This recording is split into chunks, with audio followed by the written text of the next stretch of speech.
You have to be tough as a damn boot to be good, because you have to stand your ground when you need to stand your ground, and you have to be able to say no when it's time to say no, and you have to mean it. And so then you have to think and plan strategically so that when you're going to say no, you can mean it and it will stick. You know, and that takes a certain amount of integrated malevolence, I would say. And once it's integrated, it's not malevolence, it's strength. It's strength of character. It's the ability to stand your ground. And you have to cultivate that. And you cultivate that at least in part by telling the truth.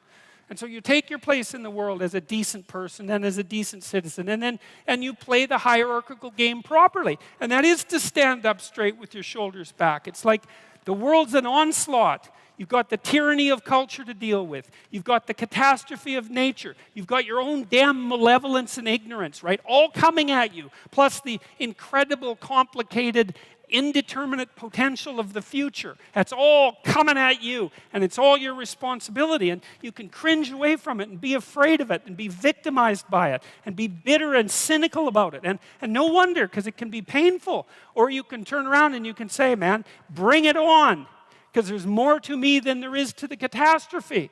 Your capacity for speech is divine. It's the thing that generates order from chaos. Don't underestimate the power of truth. There's nothing more powerful. Now, in order to speak what you might regard as the truth, you have to let go of the outcome. You have to think, all right, I'm going to say what I think, stupid as I am, biased as I am, ignorant as I am. I'm going to state what I think as clearly as I can, and I'm going to live with the consequences no matter what they are. That's an element of faith. The idea is that nothing brings a better world into being than the stated truth. Now, you might have to pay a price for that, but that's fine. You're going to pay a price for every bloody thing you do and everything you don't do. You don't get to choose to not pay a price. You get to choose which poison you're going to take. That's it. So if you're going to stand up for something, stand up for your truth. It'll shape you, because people will respond and object and tell you why you're a fool and a biased moron and why you're ignorant. And then if you listen to them, you'll be just that much less like that the next time you say something. And if you do that for 5 years, you'll be so damn tough and articulate and able to communicate and withstand pressure that you won't even recognize yourself. And then you'll be a force to contend with. It is not safe to speak, and it never will be. But the thing you got to keep in mind is that it's even less safe not to speak.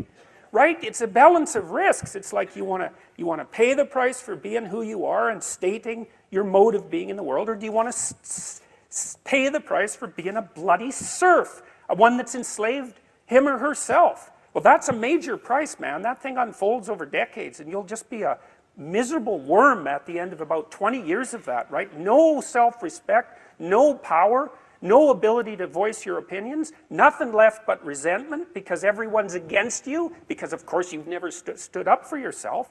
It's like, say what you think carefully, pay attention to your words. The price is, it's a price you want to pay if you are willing to believe that truth is the cornerstone of society.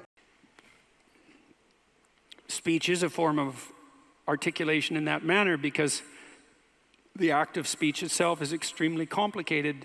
It's a very complicated motor activity, right? It's a very complicated action to dance with your tongue, let's say. And it is definitely the case that there is no more exceptional form of the capacity to be dangerous than to be articulate. And one of the things that really shocks me, part of the reason that my son and I and our co-workers developed this essay app, is that young men in particular are never taught this. It's like, well, why be literate? Well, do you want to be competent and dangerous, or do you want to be vague and useless? Because those are your options, and I don't care what your job is. It doesn't matter what you end up doing. You know, if you're a plumber, I have great respect for plumbers, by the way, and you're articulate, you can negotiate with your clients, you can introduce your coworkers, you can make a case for your employees, you can advertise your services, you can think through your problems. You're firing on all cylinders. our whole culture is based on the idea of the supremacy of the word. Our whole culture is based on the idea that it is the word itself that extracts habitable order from chaos and possibility. And the reason our culture is predicated on that is because it's a deep truth. You need to know what you want and need, and then you need to communicate it to them, and then you need to negotiate a solution. And that's how you get more assertive. And you start small. You get more assertive by telling the truth, right? That's how. It's like, I'm irritated and annoyed that this isn't happening, and here's something that you could conceivably offer me, and this is what I'm willing to do in return, and could we see if that works? And what's the benefit to them is, well, you're not miserable and passive-aggressive. Tell the truth about what you're angry about, but also tell the truth to yourself about what you want. And then start with little negotiations in that direction, and you'll get better and better at it. It's really worth doing, because otherwise you carry around all that resentment. And that's horrible. That's no way to live. It makes you sick. I've really noticed the difference between people and when they age, between people who laid down a good physiological platform when they were young and those who didn't, because if you haven't worked out weights particularly, I would say, you start to get pretty soft in your 30s and your cardiovascular system starts to go, and really early. The other thing too is the best thing you can do to maintain cognitive ability isn't to do exercises like lumosity. It's not brain exercises that keep you sharp, it's exercise. So if you're 50, both cardiovascular and weightlifting, if you're 50, you can restore your cognitive function to the level of a 30-year-old through exercise. Your brain is a very demanding organ, and if your cardiovascular system is compromised, then you get stupid. Because the brain is, it's the organ that uses more, it's very metabolically demanding. And so if you're not in good physical shape, then one of the things that suffers most greatly is your cognitive function. And so that's quite an interesting thing to see how tight that linkage is. You have to have an aim in order to do something. You're an aiming creature. You look at a point and you move towards it. It's built right into you. And so you have an aim. Well, let's say your aim is the highest possible aim. Well then, so that sets up the world around you. It organizes all of your perceptions. It organizes what you see and you don't see. It organizes your emotions and your motivations.